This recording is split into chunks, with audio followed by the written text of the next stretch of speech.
Bonjour à toutes et à tous, je vais vous présenter à travers cette vidéo mes deux plats de sélection pour le concours Olivier Rollinger sur la pêche durable. Mes deux recettes vont tourner autour du mulet, des coques et des algues vertes, la laitue de mer.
Des publications récentes incitent à se demander si dans le futur, le poisson figurera encore sur les tables. Cette phrase est la première phrase du livre La mer nourricière, dirigé par le géographe Jean-Robert Pitt. La diversité des produits halieutiques est essentielle pour nos casseroles et nous avons un rôle à jouer pour faire durer le plaisir et les retrouver dans l'assiette de chacun.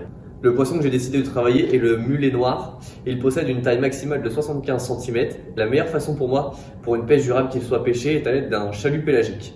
On le retrouve souvent dans les eaux côtières et lagunaires.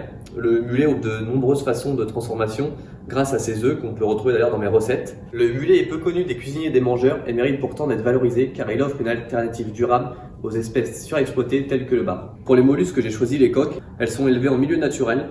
Les gisements de coques sont exploités à des niveaux qui ne représentent pas de risque de surexploitation et sont récoltés soit à pied, soit à la dague. C'est un coquillage modeste, considéré par beaucoup de moindre valeur gustative. Mais une fois travaillé comme il faut, elle représente un aliment très important dans nos créations. J'ai décidé de travailler les algues vertes et plus précisément la laitue de mer.